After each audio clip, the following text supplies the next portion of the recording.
Bom, então o terceiro bloco eu contraponho dois domínios, né? O domínio do universalismo, que está associado às epistemes clássicas, e essas epistemes clássicas elas excluem o ambiente.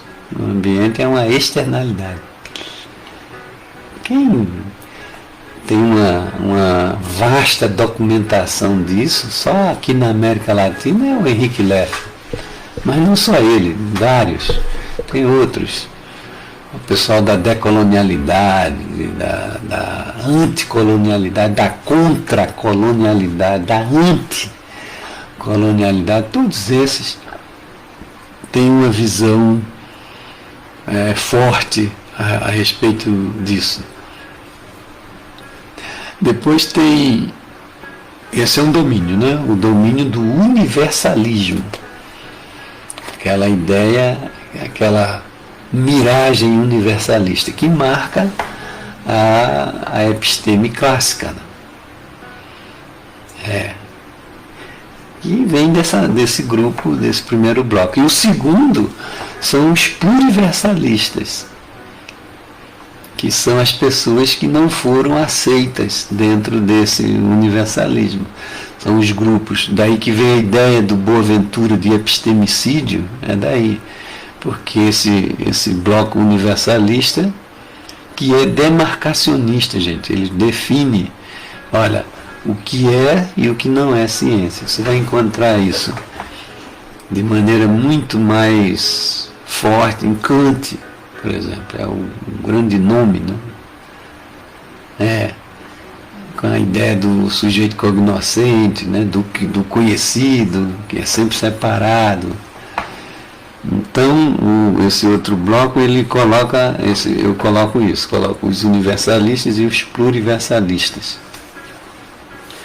O universalismo, ele opera a partir de 3 grandes princípios que vocês encontram no texto da Denise Ferreira, que é um texto belíssimo que ela escreve, né, sobre isso, que é a separabilidade, a determinabilidade e a sequencialidade. Todas essas características, elas estão associadas a cada um dos grandes filósofos que serviram de âncora para a episteme clássica, que é Descartes, Kant e Hegel. Os 3 racistas, a partir de uma leitura decolonial, ou anticolonial, ou contracolonial. Entendeu? Então essas são visões, por quê? Porque eles entendiam essa separabilidade, ela coloca de um lado os verdadeiramente humanos e do outro lado os que são não necessariamente não humanos, mas menos humanos do que eles, né? Do que essa visão que é etnocêntrica e eurocêntrica. Então, o racismo ele não está associado apenas ao pigmento, à melanina, a quantidade de melanina ou na pele e nos olhos, né? Mas também por essa visão muito mais ampla de entender, de olhar para o outro como se ele fosse menos humano do que eu. Então essa é uma atitude hoje pacificada nesse debate, que é uma atitude racista. E você encontra nesses autores toda essa, eu diria assim, os elementos fundantes desse debate racista, que se tornou hegemônico, e que as pessoas repetem e sublimam isso, veem isso como algo até de forma inquestionável, né? Imagina se você for comentar, né? falar desses caras aí de Kant, né? Dizer que o Kant era um velho rabugento que se incomodava até com o barulho das árvores, do vento nas árvores, o barulho das crianças brincando, tão rabugento que era. E que já foi feito isso, né? Vários momentos em que aparece claramente essa postura racista dele. Na verdade, veja bem, nós como pesquisadores, pessoas que precisam, antes de qualquer coisa, entender isso, né? É possível compreender por que eles pensavam dessa maneira e viviam dessa forma. Entendeu? Então, uma das questões muito fortes dentro da formação como pesquisador, pesquisadora, é essa questão, esse aspecto compreensivo. E compreender não significa que você concorde, que você apoie. Não, é compreender. Por que ele fazia isso? Porque ele não tinha como ele ser diferente daquilo. Ou até tinha e ele não conseguia enxergar. Então é preciso ter isso presente. E do lado do pluriversalismo a gente vai encontrar todos esses outros grupos que reivindicam seu próprio caminho, né? Todo a Denise Ferreira, o Antônio Bispo, que é um quilombola piauiense, e tem vários por esse Brasil. E essas pessoas, o Bispo, a Oyeronke, que é uma cientista social nigeriana, de origem iorubá, mulher preta, potente demais a análise que ela faz. O livro dela é A Invenção das Mulheres. Ela faz uma crítica muito forte, com muito diálogo com a avó, com os ancestrais. É bem interessante o livro. Ela mostra como o Ocidente levou essas categorias de gênero para as sociedades que não são modernas, não tinham sido contaminadas por isso e foram com toda essa questão, porque a questão de gênero para eles, a questão do homem e da mulher, né, entre os iorubás, são vários depoimentos que ela colhe, e a vida dela, da avó dela, ela vai mostrar que a questão da sexualidade ela é usada lá para reprodução, né? Então a mulher necessariamente ela não precisa ter um homem mandando nela tudo isso foi inventado a partir da colonialidade. Então até essas categorias elas são coloniais, tá? Depois nós temos o Antônio Bispo, que se autodeclara como quilombola, um contra-colonial. Então a forma de produzir conhecimento dele, veja, é outra episteme, que é uma episteme comunitária dentro dessa herança afro, marcada, né, ou orientada, que tem como horizonte a comunalidade. Então ele, ao invés de falar em desenvolvimento, que é uma categoria colonial, claramente colonial, que está dentro do contorno do universalismo, a ideia de desenvolver, que é todo mundo, parte-se da premissa de que todo mundo quer se desenvolver dentro de uma linha do crescimento mesmo, né? Da expansão, da conquista, porque o universalismo ele é uma episteme da conquista, um paradigma da conquista. O pluriversalismo não, ele vai, ao invés de falar em desenvolvimentos, lendo e saboreando os escritos potentes do Antônio Bispo, o que a gente vai identificar? Ao invés de desenvolvimento, ele vai falar em biointeração. O que é a biointeração? É a prática comunal, é a comunalidade. Como na capoeira, né? A capoeira é um exemplo de comunalidade, que a pessoa precisa vivenciar, não falar sobre aquilo, que é o que acontece do lado de cá, né? No lado do universalismo a gente quer falar sobre as coisas, sem vivência.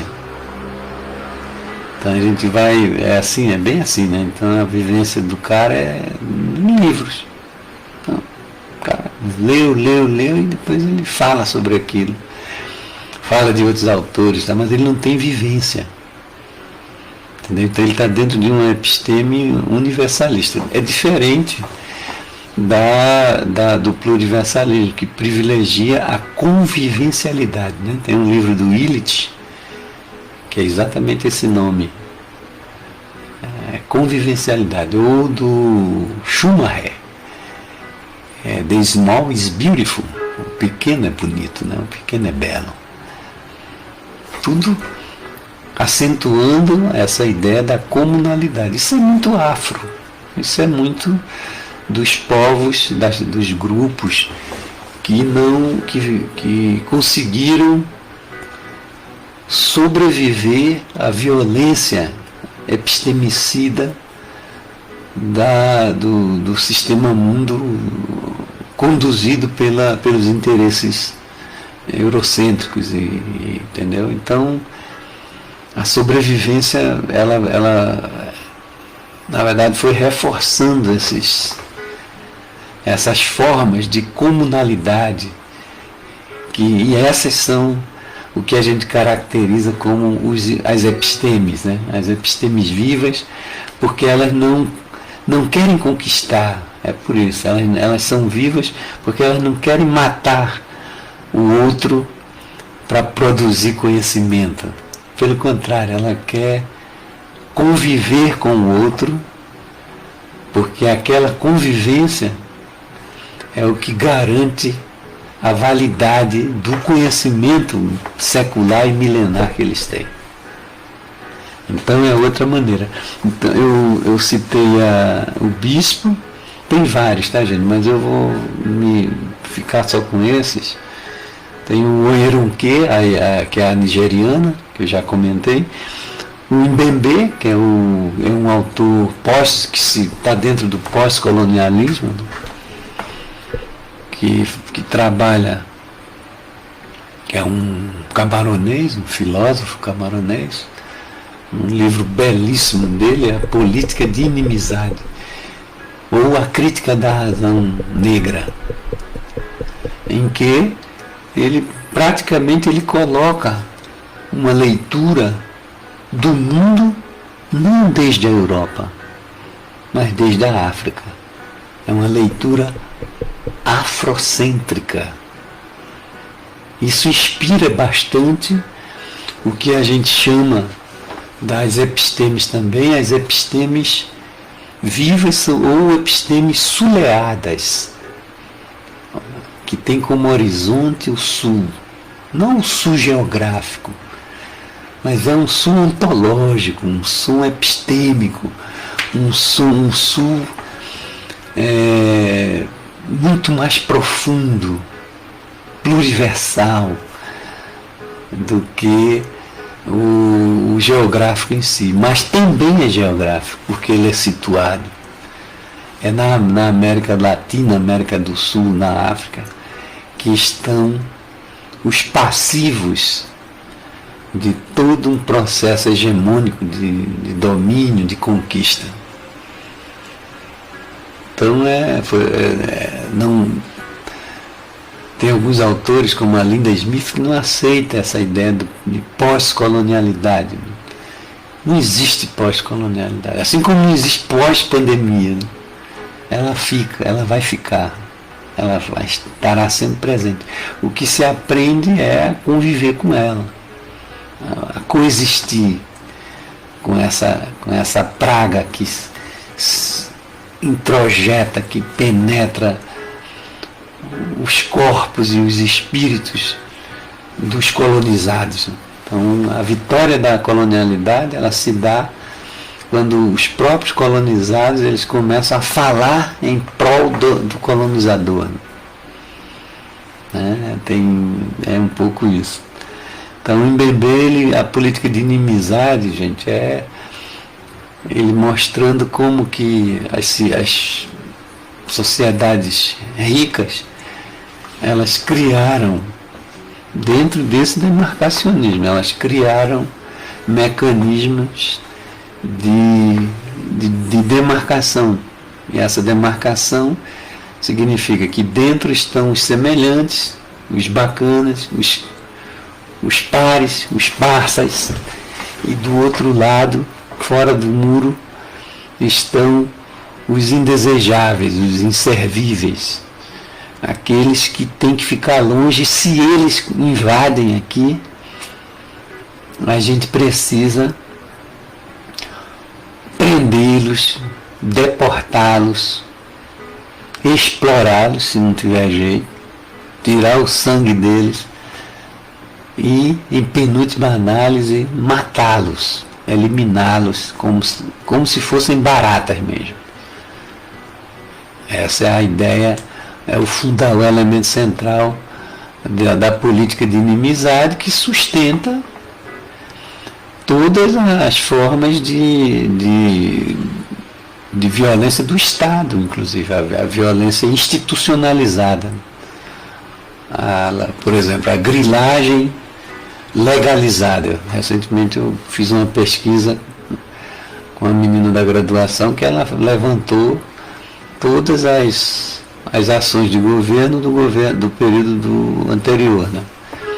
E aí a gente tem dados a partir do campo jurídico, né, juntando um pouco com a ciência política, a gente tem elementos para dizer, olha, a grilagem se tornou um instrumento do Estado junto com um consórcio maldito, né, com algumas e várias grandes empresas, para tomar terras, se apropriar e justificar, né, por meio da grilagem. Então, dentro dos marcos legais, usando um expediente, um diploma, um expediente ilegal, que é crime, né? Então, esse é um exemplo. Outro exemplo com relação à política de agrotóxicos, que junto com ela vem vários indícios de um estado da necropolítica. Ele fala isso e a gente tem como aqui demonstrar a partir disso. Não só no Brasil, né, mas no Brasil, principalmente nesses últimos 4 anos, que temos dados, os vários exemplos de ações que legitimam essa ideia da necropolítica, que basicamente, gente, é a administração do terror, é a gestão do terror, dentro de com um discurso, que tem todo um discurso que justifica, porque a violência ela nunca é praticada em si mesma, ela sempre tem o elemento discursivo para suavizar isso. Então vem todo o discurso ancorado na ideia de um bem público maior, entendeu? É desse jeito que aconteceu esses momentos em que o Estado brasileiro, como vários Estados europeus, que eles são muito mais eficientes nesse sentido, na necropolítica, contra quem? Aí eu passo para os casos concretos.